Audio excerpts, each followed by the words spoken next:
हमारे सभी प्यारे दर्शकों को मेरा प्यार भरा नमस्कार। साथियों, जब हम कोई प्रॉपर्टी खरीदने जाते हैं तो दुनिया भर की जांच पड़ताल करके ही कोई प्रॉपर्टी खरीदते हैं और ये बिल्कुल सही भी है कि जब हमें कोई प्रॉपर्टी खरीदनी चाहिए तो पूरी जांच पड़ताल कर लेनी चाहिए कि उसमें कोई डिस्प्यूट तो नहीं है, उसका लीगल हायर कौन है, पहले वो प्रॉपर्टी किसकी थी, जिसके पास प्रॉपर्टी है उसके पास कहाँ से प्रॉपर्टी आई, एक्चुअल में वो उसका ओनर है या नहीं है, रजिस्टर्ड प्रॉपर्टी है या वरासत से आया है। वरासत इन द सेंस कि एंसेस्ट्रल प्रॉपर्टी यदि होती है तो पूर्वजों से हस्तांतरित हुई प्रॉपर्टी यदि होती है तो उसे वरासत से ग्रहित प्रॉपर्टी कहते हैं। तो दोस्तों, हमने अक्सर इस चीज़ को देखा है, नोटिस किया है कि जब कोई प्रॉपर्टी परचेज करता है तो तमाम जांच पड़ताल करता है, बिल्कुल सही करता है।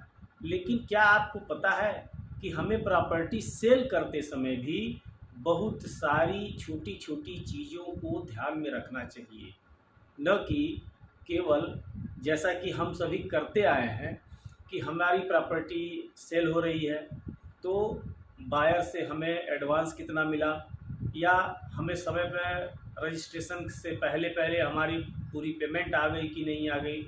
हम केवल इन्हीं चीज़ों पर दिमाग लगाते हैं और ध्यान देते हैं। लेकिन आज मैं आपको बताऊंगा कि वह कौन कौन सी छोटी छोटी चीज़ें हैं जिस पे हमें अपनी प्रॉपर्टी सेल करते समय भी ध्यान देना चाहिए, अदरवाइज कहीं ना कहीं हम किसी मुश्किल में फंस सकते हैं। चलिए दोस्तों, वीडियो को शुरू करते हैं। मैं आपका दोस्त एडवोकेट आशुतोष पांडे और आपको अपने संविधान से संबंधित, अपने कानून से संबंधित जानकारियों से और नए अपडेट से जागरूक करता हूं और जिसके लिए आप सभी का काफ़ी प्रोत्साहन मिलता है। मैं दोस्तों आप लोगों से निवेदन करूंगा कि अगर आप वीडियो पे पहली बार आए हैं तो हमारे चैनल को सब्सक्राइब करें, कंटेंट अच्छे लग रहे हों तो इसे लाइक और शेयर ज़रूर करें। तो चलिए दोस्तों, वीडियो को शुरू करते हैं और समझते हैं कि हमें अपनी प्रॉपर्टी को सेल करते समय कौन कौन सी सावधानियां बरतनी चाहिए। वीडियो पर अंत तक जरूर बने रहिएगा। यदि आपने स्किप किया तो बहुत हो सकता है कुछ इंपॉर्टेंट चीज़ें आपसे छूट जाए। दोस्तों, कभी भी पहला सजेशन ये है कि कभी भी प्रॉपर्टी के ओरिजिनल डॉक्यूमेंट्स आप बायर को नहीं दें। इसके पीछे का कारण ये है कि जब आज के समय में फ्रॉड बहुत तेज़ी से हो रहा है, जब हम अपने ओरिजिनल प्रॉपर्टी पेपर किसी के हाथ में सुपुर्द कर देते हैं तो उसमें सिग्नेचर किस प्रकार के बने हुए हैं, वो प्रॉपर्टी किससे आई है, किसके पास है, इस तरह के डुप्लीकेट पेपर्स बनाए जाने की पूरी संभावना रहती है। बहुत ज़्यादा आवश्यक हो तो आप बायर को अपने पास बुला लें या आप स्वयं बायर के पास जा कर के प्रॉपर्टी से रिलेटेड जो भी फैक्ट्स हैं, जो भी उसके डाउट्स हैं, उसे खुद क्लियर करें और पेपर को स्वयं अपने साथ ले जा करके उसे दिखाएं, न कि उसके हाथ में दें। यह एक बहुत ही एहतियात बरतने की आवश्यकता है, क्योंकि हम लोग आए दिन कोर्ट्स में इस तरह की समस्याओं से दो चार होते हैं और इस तरह की समस्याएं मुकदमा जनित होती हैं। इस तरह की लापरवाहियां मुकदमा जनित होती हैं, तो इस प्रकार की लापरवाही करने से बचें। कभी भी किसी बायर को अपनी ओरिजिनल प्रॉपर्टी पेपर न दें। यदि अगला ये कहता है कि हमें लोन लेना है, प्रॉपर्टी के पेपर्स हमें बैंक में देने हैं, तो ऐसी स्थिति में बहुत आवश्यक हो तो आप बैंक के नाम से वो प्रॉपर्टी के पेपर आप photo state black and white में ही बायर को सुपुर्द करेंगे। और हो सके तो पेपर्स पे नीचे छोटे अक्षरों में आप लिख सकते हैं कि this paper is send to फला बैंक फॉर होम लोन या व्हाटएवर, जो भी आवश्यकता है वो चीज़ आप लिख दें और उसको क्रॉस कर दें। तो ये सारी छोटी छोटी चीज़ें आपको एहतियात बरतनी चाहिए। दूसरा है दोस्तों, पेमेंट का सबसे बड़ा हिस्सा आता है पेमेंट का। पेमेंट के ट्रांजैक्शन में हमें ये चीज़ें ध्यान देनी चाहिए कि जैसे मान लीजिए कि रमेश आपके बायर हैं और बेचने वाले मोहन हैं, तो रमेश, कभी कभी ऐसा होता है कि प्रॉपर्टी तो रमेश खरीद रहे हैं, आप रजिस्टर करेंगे रमेश के नाम पे।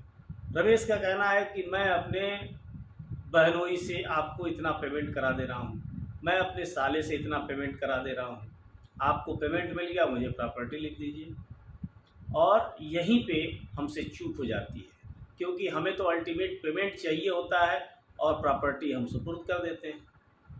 लेकिन क्या आपने कभी विचार किया कि आपने प्रॉपर्टी तो सेल किया रमेश को, लेकिन पेमेंट आपको कौन कर रहा है? उनका बहनोई, उनका साला, उनका रिश्तेदार। आगे चल कर के वो आपके ऊपर मनी रिकवरी सूट दाखिल कर सकता है। आपके पास कोई जवाब नहीं होगा, आपके पास कोई एविडेंस नहीं होगा जिससे आप ये बता सकें कि वाकई में आपने उस प्रॉपर्टी जो आपने बेची है उसके बदले में उनसे पेमेंट लिया है। वो तो अगला ये कह के आएगा कि हमने इनको उधार दिया था और ये हमारा उधार चुकता नहीं कर रहा है, फिर वो पेमेंट भी आपको वापस करना पड़ जाएगा। इसलिए पेमेंट आप उसी से लें जिसके नाम पे प्रॉपर्टी आप रजिस्टर करने वाले हैं या जिसे आप रजिस्टर कर रहे हैं। तो दोस्तों, ये दोनों ही पॉइंट बहुत ज़्यादा इम्पॉर्टेंट है। तीसरा इम्पॉर्टेंट पॉइंट है, चेक लेने से बचें।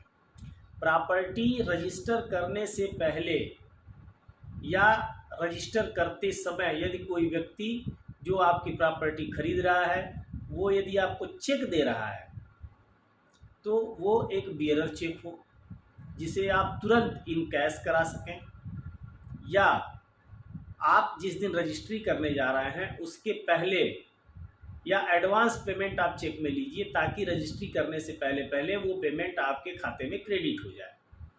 अदरवाइज आपके पास जो चेक दिया जा रहा है वो चेक किसी भी सूरत में यदि बाउंस हो गया तो फिर वो पेमेंट निकालना मुश्किल हो जाएगा।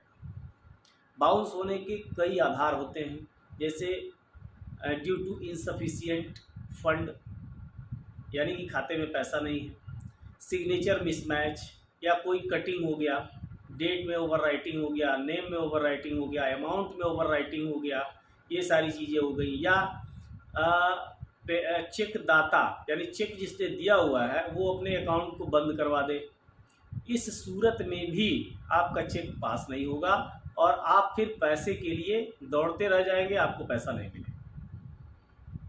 तो यह भी एक बहुत ही महत्वपूर्ण पॉइंट है कि जब भी हम कभी अपनी प्रॉपर्टी किसी को सेल करते हैं तो बायर से चेक समय रहते लें ताकि आप रजिस्ट्री अपनी प्रॉपर्टी हस्तांतरित करने से पहले उस पेमेंट को अपने खाते में रिसीव कर लें। अगर आप ऐसा नहीं करते हैं तो आगे चल कर के आपको पेमेंट मिलने में दिक्कत होगी, पेमेंट नहीं मिलेगा, फिर आप पेमेंट के लिए परेशान होंगे।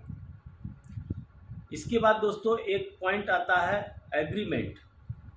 जैसे मान लीजिए कि आपके किसी प्रॉपर्टी पे बैंक का लोन है, आपकी प्रॉपर्टी पर किसी बैंक से लोन है, आप उस लोन को चुकता नहीं कर सकते तो बैंक आपकी प्रॉपर्टी को नीलाम करेगा या आपको ऑप्शन देगा कि अपनी प्रॉपर्टी को सेल करिए और सेल करके हमारा पेमेंट हमें चुकता करिए।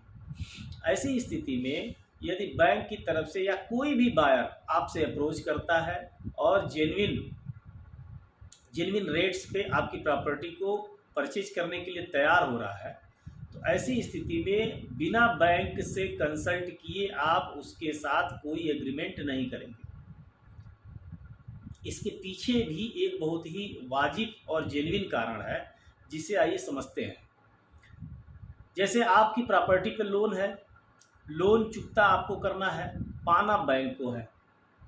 अब उस लोन को चुकता करने के लिए आपने बायर ने आपसे अप्रोच किया या आपने बायर से अप्रोच किया या बैंक के माध्यम से आपको बायर मिला, रेट तय हो गया और बायर अगर आपसे कहता है कि आइए मुझे एग्रीमेंट कर दीजिए, मैं आपको इतना एडवांस देता हूं और मैं फला डेट में आपकी प्रॉपर्टी रजिस्टर करा लूँगा बैलेंस पेमेंट दे करके।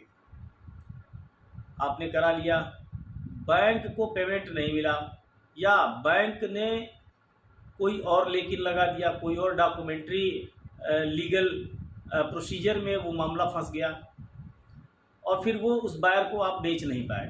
तो ऐसी स्थिति में बायर आपके खिलाफ 42406 के तहत मुकदमा दर्ज करवाएगा जिसमें 7 साल तक की सज़ा और पेनाल्टी भी है। इसलिए एहतियात बरतते हुए यदि आपके ऊपर बैंक का लोन है और बैंक को पैसा चुकता करने के लिए आप अपनी प्रॉपर्टी सेल कर रहे हैं, तो ऐसी स्थिति में बायर को बैंक वालों से मिलवाइए। बैंक के मैनेजर, बैंक के लीगल एडवोकेट्स जो बैंक पैनलिस्ट होते हैं, उनसे मिलवा करके उनके द्वारा बायर से टोटल जो भी डॉक्यूमेंट्री लीगल प्रोसीजर है उसे आप वहाँ पे संपन्न कराइए। संपन्न कराने के बाद जब सारा पेमेंट बैंक को मिल जाए फिर आप उसे रजिस्टर करें या एग्रीमेंट करें। तो इस प्रकार ये 3 पॉइंट जो हैं प्रॉपर्टी सेल करते समय भी हमें बहुत ज़्यादा ध्यान देने चाहिए, क्योंकि आप नहीं जानते हैं कि अगले की मंशा क्या है, अगला किस वजह से आपसे अप्रोच कर रहा है, किस वजह से आपके साथ वो प्रॉपर्टी का ट्रांजैक्शन कर रहा है। उसके मन में यदि धोखा है, यदि वो चीटिंग करने के उद्देश्य से आपसे अप्रोच कर रहा है, तो ऐसी स्थिति में आपको फंसना पड़ेगा, मुकदमा लड़ना पड़ेगा और आप अपनी प्रॉपर्टी से भी हाथ धो बैठेंगे। इसलिए दोस्तों, कभी भी प्रॉपर्टी सेल करते समय भी इन छोटी छोटी मगर मोटी बातों का ध्यान जरूर दें। ठीक है दोस्तों, नमस्कार। फिलहाल इस वीडियो में इतना ही। अगली वीडियो में पुनः मिलूँगा, तब तक के लिए धन्यवाद। जय हिंद।